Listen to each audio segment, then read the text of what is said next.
know what silently decides how your life turns out? It's not luck, it's not talent, and it's not hard work. It's 3 pillars of health, and most of us damage at least one of them without realizing it. Not because we don't care, but because life feels busy until it feels expensive. We ignore physical signals. We normalize mental stress, and we postpone financial decisions we know we should make. Here's the uncomfortable truth most people miss. If you're listening to this, you probably already ignored at least one warning. And when life finally forces your attention, the cost isn't just effort, it's time. Sometimes years, sometimes permanently.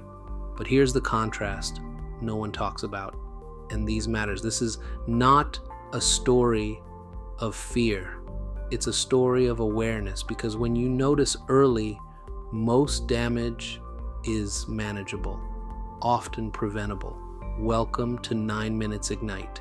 As this year comes to an end, I want to share a simple framework, one that helped me navigate illness, disability, and rebuild my life from the ground up. It's not complex, but it is uncomfortable. Life, at its core, comes down to 3 pillars of health. And when you consciously observe and protect them, you don't just survive, you live with clarity, strength, and peace. The first pillar, physical health. We think we understand physical health.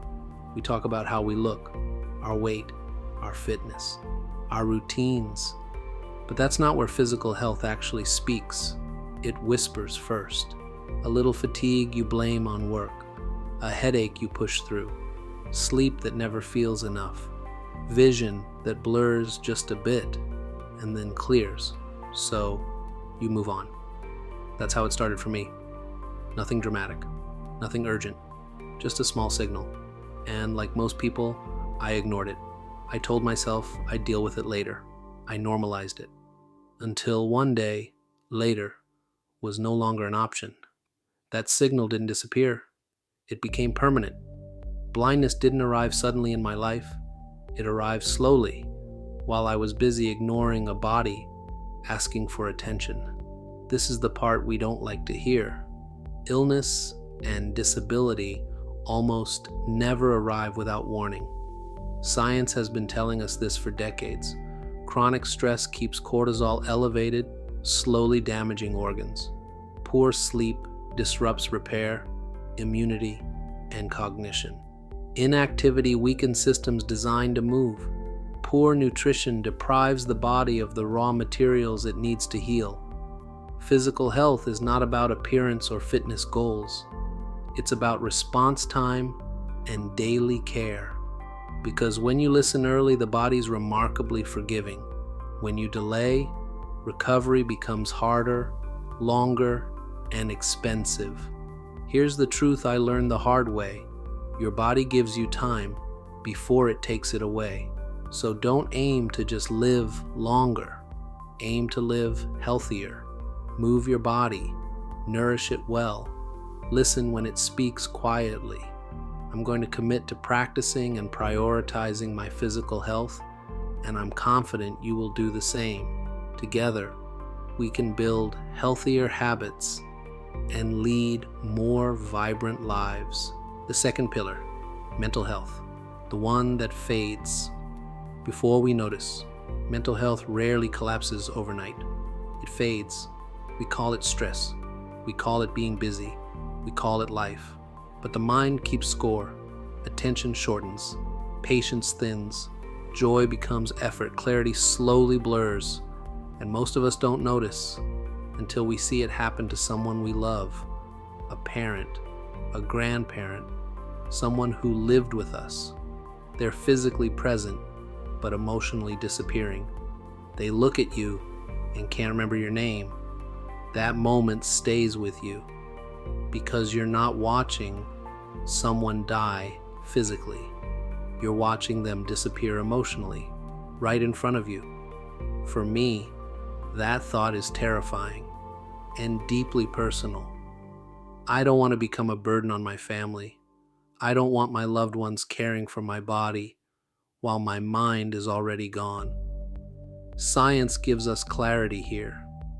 Cognitive decline doesn't begin in old age. It begins when the brain stops being challenged. The brain is plastic. It rewires based on how we use it. Mental fitness, like physical fitness, requires training. Games that challenge the mind, learning new skills, reading, asking questions, staying curious. And just like the body, the brain needs proper nutrition.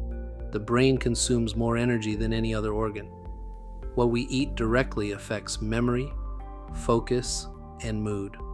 Alzheimer's and dementia are rising globally, but research shows something hopeful. Mentally active, well-nourished brains build cognitive reserve, a protective buffer against decline. So train your mind the way you protect your body. Stay curious. Eat to nourish your brain. Strengthen your thoughts today so your presence remains strong tomorrow. I'm going to focus on nurturing my mental well-being, and I trust that you'll do the same. Together, we can build a resilient and balanced mind for a brighter future. The reality we understand too late: financial health. Financial health is the conversation we avoid the most. Not because it isn't important, but because it forces us to face reality. We live under constant pressure to spend, to upgrade, to keep up. And slowly, that pressure shapes decisions we never consciously agreed to. Sleep becomes lighter, stress becomes normal, choices become reactive, then life changes. And that's when I realized a hard truth. I didn't plan financially for uncertainty. Not because I was careless, but because I assumed tomorrow would look like today. I experienced this firsthand. Financial health isn't about being rich. It's about resilience. It's judgment, knowing the difference between needs and wants. It's preparation, investing early in health insurance and savings before crisis forces decisions on you. This is not taught in school. We learn it late, often through pain. And here's the truth that connects everything. Poor physical health and poor mental health will eventually drain financial health. Financial health gives you options when life removes certainty. Financial health protects dignity by creating choices when life becomes unpredictable. So plan while you still have control. Prepare while your options are wide, because financial peace is not about wealth. It's about freedom when life changes. I'm choosing to be mindful of my finances because every expense counts. And when you guide your money with intention, it stops controlling you. The unifying thread, why this matters blindness, taught me something powerful. Physical health fades quietly. Mental health disappears silently. And financial health collapses suddenly. But when you observe all three early, they protect each other. The goal isn't to live forever. It's to live fully, with clarity, dignity, and independence. This is not about fear. It's about awareness. And awareness, when acted on, changes everything. As the new year begins, don't wait for life to teach you the hard way. Observe your body. Fortify your mind. Respect your finances. Because these three pillars of health in harmony are not just how you survive. They are how you ignite a life worth living.